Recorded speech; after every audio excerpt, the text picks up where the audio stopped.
Hello programmers, in this video we're going to discuss about how to read and write records in MongoDB using Apache Spark with Java.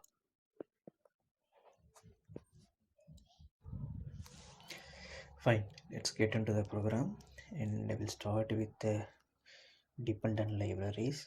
And to connect the Spark with the Mongo database, we have to use Mongo-Spark-connector, and here I'm using the version is 2.12, and the remaining is it's a Spark SQL and Spark core. And fine, let's see the program. And here you can see the simple Java class. It's simple main method. Here just creating the Spark session object, and define the master as local, and app name as Spark with the Mongo. And here I have defined the two different configurations to connect Spark with the Mongo database. One is input URI and another one is output URI.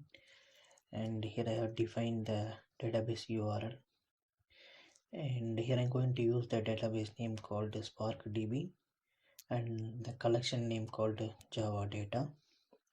And it's not necessary to use the both the input and the output URI in application, but depends upon the usage.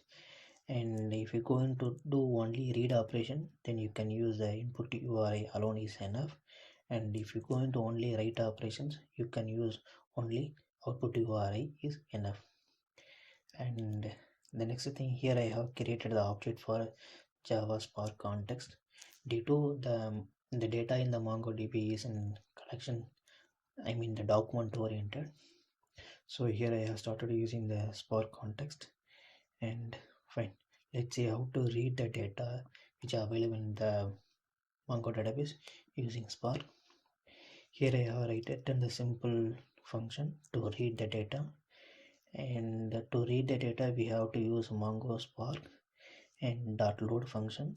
Just we need to load the Java Spark context, nothing else, and it will return the just a Java RDD. It's nothing but it's a Java Mongo RDD. And so later if you want to do, we can do any kind of transformations from RDD. And here I just displaying the record. Here I just counting how many values are available in the particular collection. Fine. And here I'm just going to comment the output URI just to demonstrate the difference between on the output URI, and going to run the program. Let's see the result. Fine, it's got completed, and you can see there are 5 records available in the collection, and the records are field 1, field 2, field 3, and its ID column which will created automatically in the Mongo database in each and every collection. And you can see the values 0 to 4 and 100 to 104, 1000 to 1004. Fine. And let's see how to write the data into the MongoDB. And I'm going to uncomment the write data and going to comment the input URI and uncomment the output URI, because we're going to only write operations, not a read. And this is a simple function going to write the data into the Mongo database. Here I just created the list of integer, and the value from change from 6 to 10, and with the help of the parallelism function I'm just going to uh, write and going to convert it as a document. So this is not just nothing but kind of loop. And here I'm just creating the JSON format. Field 1 value is I, it will now it start with a 6, and field 2 value is 106, and the field 3 value is 1006. And later this parallel function will return as a Java RTD, and with the help of the Mongo Spark dot save function, I'm just going to save into the Mongo database in a Java data collection. Right, I'm just going to run the program. Let's see the result. Since it's got complete, there is no error. And let's see, and I'm going to read the data. I'm going to run the program. Let's see the result. Now the value should start with 0 to 10.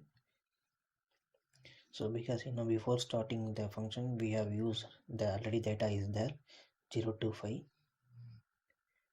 It shows some error. Let's see what is the error.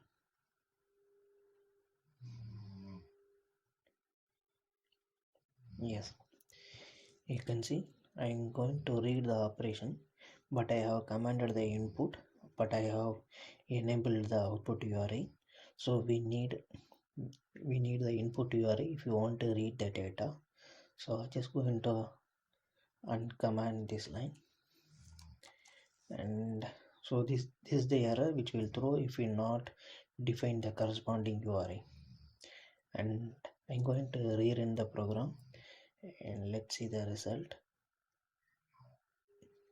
Since it's got completed, so there are total 9 records available, and the value start with 0 2 3 4 9. Yeah, that's all. So the data is there, and that's all about MongoDB with Spark read and write operations. If you have doubt, any clarification or any suggestion or recommendation, please share in the comment section. Thanks for watching.